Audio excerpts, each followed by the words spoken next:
Matrix. जैसे कि हम लोग आपको बताए थे कि हम लोग पहले थ्योरी पार्ट 2 करेंगे, फिर हम लोग एक्सरसाइज को करेंगे। तो थ्योरी में हमारा आज नेक्स्ट पार्ट है, that is the transpose of the matrix.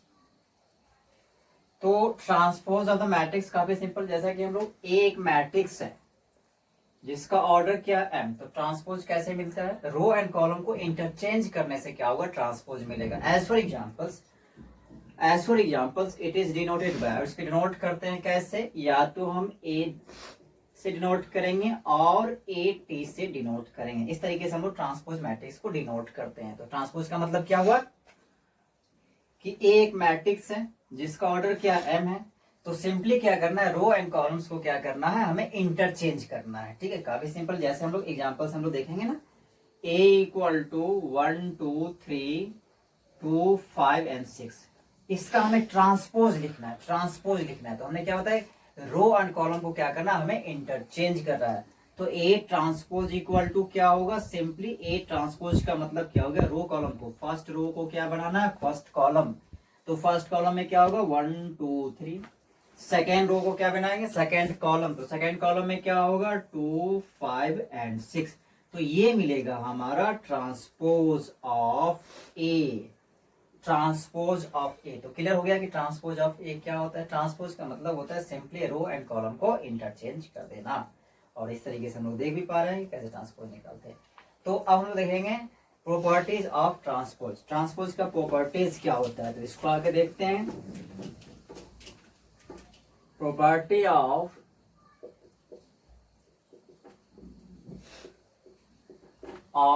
Transpose.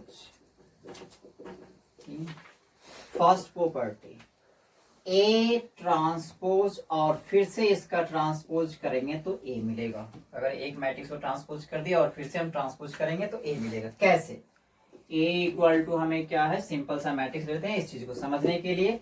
तो ये क्या होगा 1 2 2 3 है ना, इसका ट्रांसपोज निकालना है। तो कैसे निकलेगा, जैसा कि अभी हमने बताया कि रो कॉलम को इंटरचेंज करना है। तो रो कॉलम को इंटरचेंज करेंगे तो क्या होगा 1 2 और ये 2 3, ऐसा कुछ मिलेगा। फिर हमें इसका ट्रांसपोज निकालना है। तो फिर अगर इसका ट्रांसपोज ले ले तो क्या होगा, इसको हमें ट्रांसपोज करना होगा, मतलब रो कॉलम को इंटरचेंज करना है। फर्स्ट रो को फर्स्ट कॉलम लेना है, तो देन 1 2, सेकंड रो को क्या लेना है, सेकंड कॉलम लेना है। तो ये क्या हो जाएगा 2 एंड 3। तो हमने क्या देखा, फिर से ये ए मिल गया। नहीं, तो ए को ट्रांसपोज किया और फिर से ट्रांसपोज किया, ए को ट्रांसपोज किया और फिर से इसको ट्रांसपोज किया, तो रिटर्न में हमें क्या मिल गया, ए मिल गया। तो this is the first property of the matrix. Clear. Now second हमारे पास क्या है, सेकेंड प्रॉपर्टी, के इंटू ए का जो ट्रांसपोज होगा दैट इज इक्वल टू के इंटू ए ट्रांसपोज। जैसा कि हमने बताया था के क्या है, एक scalar product of the matrix है। तो सिंपली ए पे ट्रांसपोज करेंगे तो वो होगा। क्लियर है। थर्ड प्रॉपर्टी क्या है हमारे पास, ए प्लस बी, इसका ट्रांसपोज, तो that is equal to A transpose and plus का बी ट्रांसपोज, ये होगा ए ट्रांसपोज प्लस बी का ट्रांसपोज होगा। ठीक है, इसको हम लोग एग्जांपल से भी देख भी सकते हैं। कैसे, इसको अगर एग्जांपल से अगर हम देखें तो इसको हम कैसे देख सकते हैं, इसमें दो मैट्रिक्स लेना होगा 1 2 3 एंड 4, एंड बी भी है, बी क्या ले सकते हैं हम 3 2 1 एंड 5, ये दो मैट्रिक्स है। यहाँ पे क्या लिखा, ए प्लस बी का ट्रांसपोज। सबसे पहले हमें ए प्लस बी निकालना होगा। तो ए प्लस बी को हम क्या देख पा रहे हैं कि ये a plus B, then a plus B हमने निकालना सीखा था addition of matrix in the second lecture. तो इसमें कैसे निकाले थे हम लोग, a plus B equal to क्या हो जाएगा, ये 4 हो जाएगा, ये दिस प्लस दिस क्या होगा, करस्पॉन्डिंग एलिमेंट को क्या करते हैं, ऐड करते हैं। Then this plus this equal to क्या होगा 4 होगा, and this plus this equal to क्या होगा 4 होगा, this plus this equal to क्या होगा 4 होगा, this plus this equal to 9 होगा। करस्पॉन्डिंग एलिमेंट्स को हमने ऐड किया और ये मैट्रिक्स हमें मिला। अब क्या करना है, इसका ट्रांसपोज लेना है, ए प्लस बी का ट्रांसपोज, ए प्लस बी का ट्रांसपोज।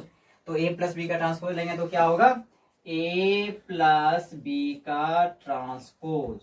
तो क्या होगा, अब इसका ए प्लस बी हमारे पास क्या है, ये है ना ए प्लस बी, इसके रो एंड कॉलम को क्या करना है, इंटरचेंज करना है। तो हमें क्या मिलेगा, दैट इज 4 एंड 4 मिलेगा, एंड 4 एंड 9 मिलेगा, ऐसा कुछ मिलेगा इसमें। फिर क्या करेंगे, ए का ट्रांसपोज निकालेंगे और बी का ट्रांसपोज करेंगे और उसको ऐड करेंगे। तो सिंपली क्या होगा, ए पर इसमें क्या करना, ए का ट्रांसपोज निकालना है। ए का ट्रांसपोज क्या हो जाएगा, यहाँ पे देख पा रहे, ए का ट्रांसपोज हो जाएगा 1 2 हो जाएगा, और ये 3 और 4 हो जाएगा, प्लस में क्या करना है, बी का ट्रांसपोज, तो बी का ट्रांसपोज क्या हो जाएगा, 3 and 2 हो जाएगा, 1 और 5 हो जाएगा।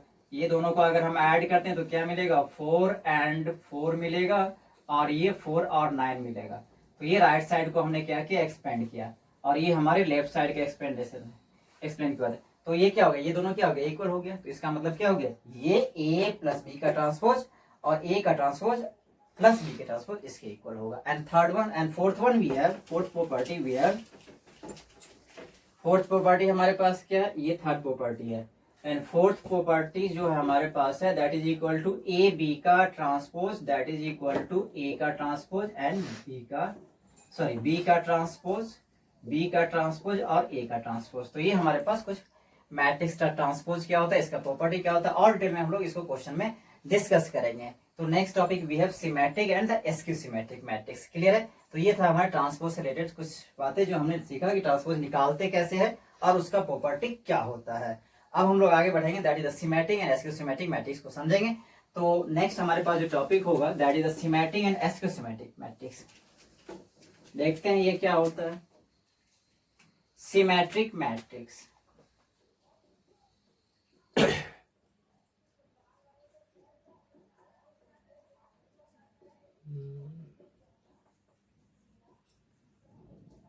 सिमेट्रिक मैट्रिक्स क्या होता है इसको देखेंगे। सिमेट्रिक मैट्रिक्स काफी आसान है।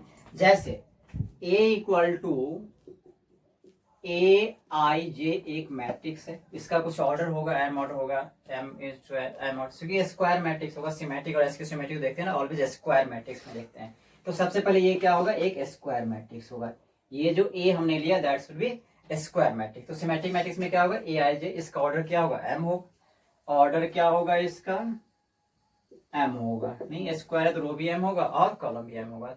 तो सिमेट्रिक मैट्रिक्स का क्या मतलब हो गया, अगर इसका हम ट्रांसपोज करेंगे ना तो फिर से वही मैट्रिक्स हमें मिलेगा, that is the symmetric matrix. अगर ए को हम ट्रांसपोज करेंगे तो फिर से वो ए मिलेगा। This means a square matrix is said to be symmetric matrix if transpose of A is equal to A. तो सिमेट्रिक मैट्रिक्स क्या होता है, एग्जांपल समझते हैं कि कौन सा मैट्रिक्स सिमेट्रिक होगा या फिर नहीं होगा। तो हमें पहले उसका ट्रांसपोज निकालना है, ट्रांसपोज निकालने के बाद ये देखना है कि क्या वो ए के इक्वल आ रहा है, तो वो क्या हो जाएगा, सिमेट्रिक मैट्रिक्स हो जाएगा। एग्जांपल के तौर पे ए इक्वल टू मैट्रिक्स ले सकते हैं, स्क्वायर मैट्रिक्स होना चाहिए, हमने पहले मेंशन किया है कि स्क्वायर मैट्रिक्स ये होना चाहिए। तो ये क्या होगा, 2 3 आ गया, और ये 2 3 4, और ये क्या हो जाएगा 3 2 1, फिर ये क्या हो जाएगा 1 4 2। ऐसा हमारे पास एक मैट्रिक्स है, ये मैट्रिक्स है। इसमें हमें क्या देखना है, 1 2 3 4, 3 यहाँ हो जाएगा, और फिर ये क्या हो जाएगा, ये 4 हो जाएगा, और यहाँ 1 हो जाएगा। ठीक है, तो हमने अभी देखा था, थोड़ा सा ठीक से लिख लेते हैं। तो ये हमारे पास मैट्रिक्स है। ठीक है, तो इस हमने क्या बताया, सिमेट्रिक। अब ये एक सिमेट्रिक मैट्रिक्स है कि नहीं, ये हमें पता करना। हमें कैसे पता कि ये सिमेट्रिक मैट्रिक्स है, तो हमने क्या देखा कि सिमेट्रिक मैट्रिक्स वो मैट्रिक्स होता है जिसका ट्रांसपोज निकालने के बाद फिर से हमें वो ए मिलेगा, तो that is a symmetric matrix. तो देखते हैं ए का ट्रांसपोज निकालते हैं। अब ये हमने देखा था कि ए का ट्रांसपोज कैसे निकालते हैं। तो ट्रांसपोज अगर निकालेंगे ए का, तो ये क्या मिलेगा, ए का अगर ट्रांसपोज निकालेंगे तो क्या मिलेगा। अभी हमने डिस्कस किया था कि रो एंड कॉलम को इंटरचेंज करो, तो फर्स्ट रो में क्या है 2 3 4, तो ये क्या हो जाएगा, फर्स्ट कॉलम का एलिमेंट हो जाएगा, that is 2 3 and 4। Second row में क्या है 3 2 1, तो ये क्या होगा, सेकेंड कॉलम का एलिमेंट हो जाएगा 3 2 1। फिर क्या है 4 1 2, तो ये क्या हो जाएगा 4 1 and 2। ठीक है, ये क्या मिला, ट्रांसपोज करने के बाद, ट्रांसपोज करने के बाद हमें क्या मिलेगा, ये मैट्रिक्स मिला। पहले ए क्या था, तो ये था, तो क्या हम देख पा रहे हैं, ट्रांसपोज करने के बाद 2 3 4 2 3 4 3 2 1 3 2 1, फिर क्या हो जाएगा 4 1 2, ये क्या हो जाएगा 4 1 2। दोनों मैट्रिक्स क्या है, सेम है, इसका मतलब A is called the symmetric matrix. तो क्लियर है सिमेट्रिक मैट्रिक्स क्या है। सिमेट्रिक मैट्रिक्स का मतलब ये हुआ कि ट्रांसपोज करने के बाद फिर से वही मैट्रिक्स मिलेगा तो सिमेट्रिक मैट्रिक्स होगा। और ध्यान से अगर देखें इस मैट्रिक्स को तो आप देख सकते हैं this element is equal to this element is equal to this and this element is equal to this. Diagonal को अगर छोड़ दे तो डायगोनल इक्वल हो भी सकता है, नहीं भी हो सकता है।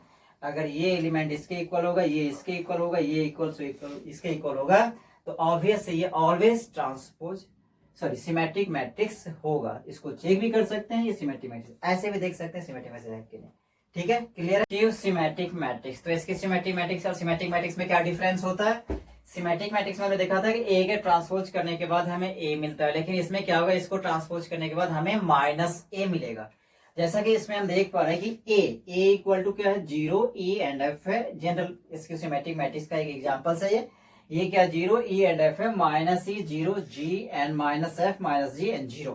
तो इसमें हमने क्या देखा, डायगोनल एलिमेंट्स क्या होंगे 0, और उसके बाद जो हमने देख पा रहे हैं यहाँ पे that is equal to E and minus E हो जाएगा। ये क्या एफ है, this is equal to minus F minus G and G. उसमें क्या था, ये दोनों इक्वल था, बस इसमें क्या साइन का इक्वल तो है, मैग्नीट्यूड से में ई एंड माइनस ई। इसमें क्या एफ और ये होगा माइनस का एफ, ये क्या होगा जी और माइनस का जी, डायगोनल एलिमेंट क्या होंगे 0 होगा। तो ये एक जनरल एग्जांपल है एसक्यू सिमेट्रिक मैट्रिक्स का। तो सिमेट्रिक मैट्रिक्स और एसक्यू सिमेट्रिक मैट्रिक्स क्लियर हो गया। इसका in general example SQ symmetric, किसी भी स्क्वायर मैट्रिक्स को अगर ए एक स्क्वायर मैट्रिक्स है, इसको हम थ्योरम के रूप में पढ़ते हैं, that is the theorem number 1। Theorem 1, किसी भी स्क्वायर मैट्रिक्स को ए अगर स्क्वायर मैट्रिक्स है तो इसको क्या कर सकते हैं, एसक्यू सिमेट्रिक। अगर ए और A transpose, A plus A transpose, इसको ऐड करेंगे तो ये मिलेगा सिमेट्रिक,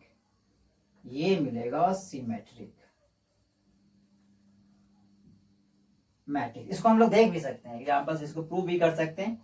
थ्योरम नंबर 2 क्या है,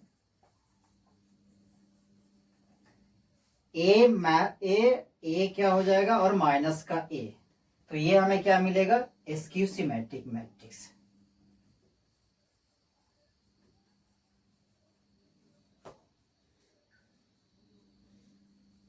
ठीक है, तो ए प्लस ए ट्रांसपोज क्या मिलेगा, सिमेट्रिक मैट्रिक्स, और ए माइनस ए ट्रांसपोज क्या मिलेगा, एसक्यू सिमेट्रिक मैट्रिक्स। इसको हम लोग प्रूफ भी कर सकते हैं, देखते हैं इसको कैसे प्रूफ किया जा सकता है। तो क्लियर हो गया सिमेट्रिक और एसक्यू सिमेट्रिक में क्या डिफरेंस होगा, सिंपल डिफरेंस है। सिमेट्रिक मैट्रिक्स में क्या होगा, ए को ट्रांसपोज करेंगे क्या मिलेगा, ए मिलेगा, जबकि इसमें क्या होगा, ए को ट्रांसपोज करेंगे तो क्या मिलेगा, माइनस का ए मिलेगा। तो क्लियर है। इसमें हमने देखा दो थ्योरम्स में, अगर ए एक स्क्वायर मैट्रिक्स है तो उसमें क्या करेंगे, ए प्लस ए डैश, तो ये क्या मिलेगा, सिमेट्रिक मैट्रिक्स मिलेगा। और ये फिर क्या मिलेगा, ए माइनस ए ट्रांसपोज, तो ये क्या मिलेगा, एसक्यू सिमेट्रिक मैट्रिक्स मिलेगा। क्लियर है। हम लोगों ने क्या क्या टॉपिक देखा, ट्रांसपोज ऑफ द मैट्रिक्स, फिर उसके कुछ प्रॉपर्टी को देखा, फिर SQ symmetric matrix and symmetric matrix, ये सारे टॉपिक को देखा विथ एग्जांपल, सारी चीज को समझा। तो आई होप ये सारी चीज क्लियर हो गया होगा। फिर हम लोग नेक्स्ट पार्ट में डिस्कस करेंगे कुछ नए टॉपिक, और उसके बाद हम लोग एक्सरसाइज को डिस्कस करेंगे। तो थैंक यू, फिर हम लोग मिलते हैं नेक्स्ट वीडियो में।